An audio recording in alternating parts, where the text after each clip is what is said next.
You are listening to the Love and Confidence Podcast, episode number 111. Welcome to the Love and Confidence Podcast.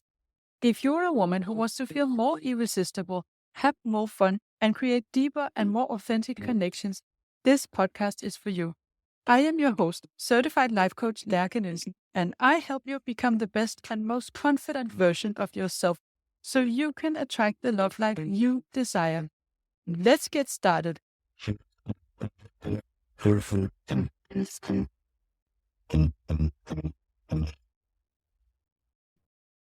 Hey there. Today I want to talk a bit about what it takes to create results, the mindset that is required no matter where in life you want to create a new result. So if you feel a bit so-so about yourself and you are dating on and off but not really meeting anyone, then this is an episode for you. Now, these mindsets are valid for creating results in general, not just in your love life. And I would say it's almost a life approach. You can adopt this way of thinking in all areas of life and it will lift you up, it will empower you, it will open the doors for you and make you feel so much more confident and also help you create the results you want. So I'm basing this on observations I have made with the women I have coached, but also women I've talked to in general. And I was inspired to do this episode as I wrapped up with a client of mine who was ending the coaching we had done together and who had exactly the kind of mindset that fosters change and self-development. So I want to start by celebrating her, and we'll call her Alicia. She had so much growth in the time we worked together, and when she ended the coaching, she was a 10 in 10 on the love confidence scale. I asked her to do the test to see where she was at the end. So if you don't know, this test is on my website and you can also find it in the show notes. So she became a 10 in 10 in only 2 months. And also, she's now dating someone who so far seems to be a really good match and who ticks all the boxes. So it's still very early, but it's a start and it's a good one. Now, how did she do that? She showed up to the sessions with a readiness to change her perception of things. This is already step number 1. If you think you are right about everything in your dating life, then you won't be motivated to change neither your mindset nor your actions. And most likely you won't have different results because you'll just continue doing the same. So a readiness to change the way she was dating and the way she was thinking about the dating process, that was the first important thing. Then she was also very quickly in implementing the changes she wanted to make in her dating process. And this led to more clarity, less overthinking, and less inaction due to feeling stuck and overwhelmed. Whenever I coach clients one-to-one, I always offer them to get coached in between the sessions via an app that we use for communication. And I often see that the clients who make use of this possibility and ask for support when they need it are also the clients who have the most progress. And this was also one of the things that Alicia did. Not only did she ask for support and ask specific questions, but she also shared her thoughts and reflections, and she sent me regular updates on her dating process in between the sessions. And this is very useful for both the coach and the client because this way we can deal with the small issues in between the sessions and save the time in the sessions to do the more deep and inner work. So the fact that she was making the most out of the coaching options is a sign of both taking responsibility for the process and for her own growth, as well as being committed to the process. Showing up with an openness to change her perceptions and reaching out whenever she needed support and keeping me updated, keeping me in the loop, that was also signs that she was committed, and they were some of the key factors that helped her create more confidence during the time we worked together. When Alicia came to me, she felt overwhelmed. She was chatting with a lot of guys in the apps, but not going on that many dates. She was getting stuck in her head about who to match with and who to go on a date with, and she was carrying this belief that she needed to give everyone a chance, and you never know if someone who isn't actually meeting your criteria might still be a good match. She didn't trust her gut feeling so much when it came to choosing who to go on a date with and when to continue dating someone and when to stop. So we decided on a simple set of criteria that she would stick to, and we also decided on some principles for her to use in the process so she would save a lot of time and energy from not having to make new decisions all the time. It's good to be open to giving a guy a chance, but not so open that you go on dates with men that are far out of your criteria, like someone who lives in another state, or smokes, or has a completely different lifestyle and different political views, for instance. We need to have a minimum of criteria for what we want and what we think we are compatible with, and then decide how to implement this in the dating process. Does that mean swipe right when in doubt? Does that mean unmatch if no response within a week? Or does it mean staying open to a second date even if you're not that attracted? All these are things to decide ahead of time and then just follow whatever you have decided. So we made a strategy for her and she implemented that, and then we worked on some of the mindsets she had around being very open and at the same time trusting herself, which would sometimes clash when her gut feeling said no and she thought she was supposed to still be very open. So when she entered the package, she had up-leveled her dating so much. She had had several promising dates, and especially one stood out that she was in a kind of a relationship dynamic with.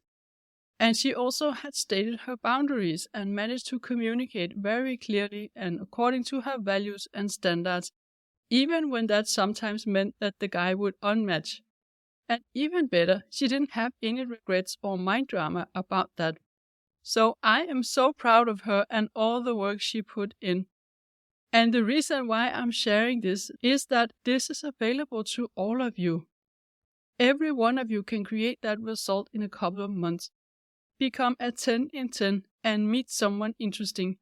If you decide to show up with a mindset of being ready to change your beliefs and perceptions and then go out and do it. Implement the changes. Don't sit and wait to feel ready to do it.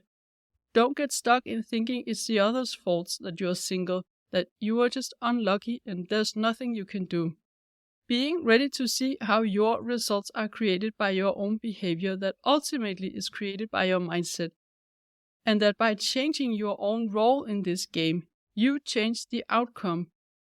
That is how you can start meeting a different kind of man and going on better dates. Unfortunately, I often talk to women who feel convinced that the problem is out there. It's the men on the apps that are not serious or not interesting, and there's nothing I can do to get in touch with better matches. This is very normal, and it's a very human response, it's a very human way of thinking, but it's also disempowering and is keeping you completely stuck. The moment you decide to get curious instead of feeling blocked, ask yourself, I wonder if there's anything I could do differently. I wonder if I'm thinking something or doing something that might not be serving me in getting me the dates I want. And then decide to take responsibility for your results. Decide that you are going to figure out a way to make it work. Not sit and wait for lucky chance or coincidence. Not be the passenger, but the driver of your life. That's the moment you empower yourself to create the love life you want. And realizing that you might be doing something that isn't working for you is not about guilt-tripping yourself or blaming yourself. It's actually just good news. Because if there's something that you are doing and that you can change, then it's in your control, right? It's not someone out there. It's not up to random chance. It's you who have the remote control. We can't change other people's thoughts and behavior, but we can change our own.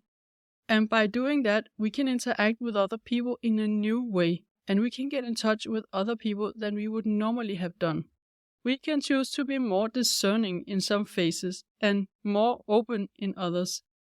And we can choose to judge less and assume less about what other people are really thinking and what we think their intentions are, and instead get curious and find ways to ask and communicate in a more constructive way. So this leads me to share with you some of the qualities that I see in women who create big results in their love life in a short time. So something like between 2 to 8 months. And it's basically very simple. It's 3 important mindsets. Number 1, they are open to changing their perception of themselves as well as men and the dating process in general. They come with an open mind and an eagerness to learn. Almost like if the new mindsets are sets of clothes that they want to try on and see how that fits and how that feels and works. They don't tell themselves that being wrong is a bad thing. They know that being wrong can be a blessing, especially if what they're wrong about is a painful thought that keeps them stuck. So you want to change how you think about dating and how you approach it. So that could be in having an abundant mindset about men, seeing yourself as a catch, but also having clear criteria and a clear process, like always doing 3 dates before deciding, at least if the guy keeps inviting you and there are no red flags. It could also be taking rejection less personally and more like a redirection. We are not supposed to be a match for everyone.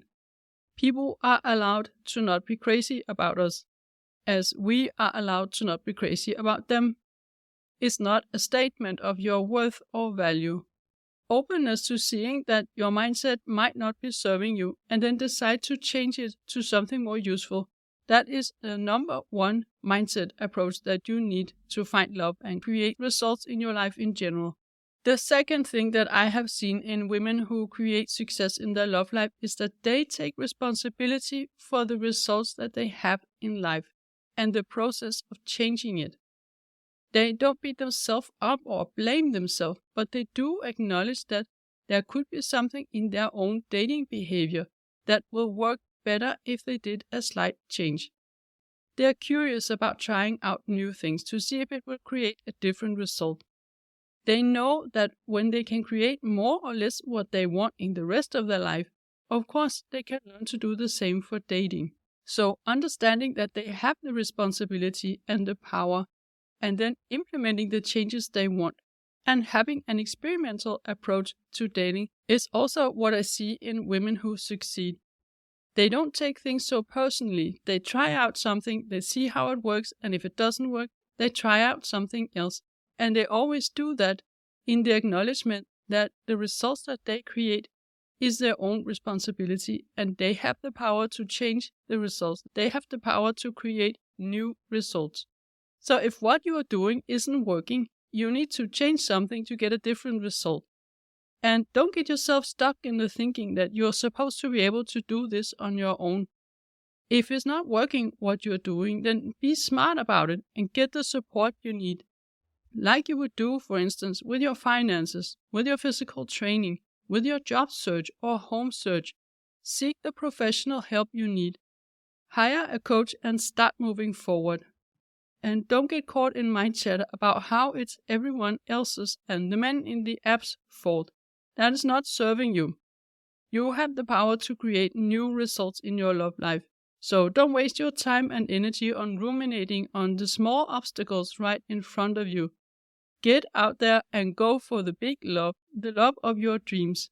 It can happen any moment and just around the corner. So what are you waiting for? Now, the third mindset that I see in women who succeed in their love life is that they commit to themselves and they go all in when they decide to do something. They don't let a few bad experiences stop them from finding love. They don't let no dates in the calendar mean that it's never going to happen. They show up for the future self, never losing sight of the long-term goal, why they are dating, and why they want a partner. What is it that he's going to add to their life? And they keep going and keep learning and keep adjusting the dating process. So you want to first of all commit to yourself before you can ask another person to commit to you. And this is also a common feature I notice with some women. The lack of commitment to self. That leads to a lot of sporadic situationships and short connections that never really turn into a relationship. If you haven't made a decision to commit to your dreams, you cannot make another person commit to you. And this is also about being intentional, committing to find love, having the intention to create a relationship, and moving forward in that direction, and not, for instance, letting yourself stop because of some bad experiences, and also not being willing to compromise on some important values and accept, for instance, a casual fling that will only delay and distract you and potentially give you heartbreak. So I'm just going to do a recap of the 3 important mindsets. The first one is open to changing your perceptions and beliefs. Basically, open to being wrong about what you believe today. The second one is taking responsibility for your results. Know that you are the one who has the power to create new results in your life. And the third one is commit to yourself before you expect someone else to commit to you. So we can say that these are sort of meta mindset, because you could also translate this into anything else in life. Always be open to being wrong. Always seeing that you are responsible for your own results. And that's good news, because it means you can try new ways and create new results. And finally, be committed to what it is you want. Don't let yourself get distracted. Stay on track. Have your own back and continue until you get the result you want. Now, I have observed this in the women that I have seen succeed in their love life. And I want to say this is available to anyone who wants it. Anyone who is open to working on this. If you want my help with that, all you have to do is book a call and show up. Then I will help you from there. So that was all I had for today. Thank you for listening, and I hope it was useful. Don't forget, no matter if you are single or not, you are loved, you are worthy, and you are important in this world. Have a wonderful week. If you like what you're hearing on this podcast and you want to get support from a coach on your love journey, I invite you to book a free consult call with me. You will find the link in the show notes. And also, don't forget to subscribe, and I would love it if you would rate and review this podcast, and then you'll also help other women find it.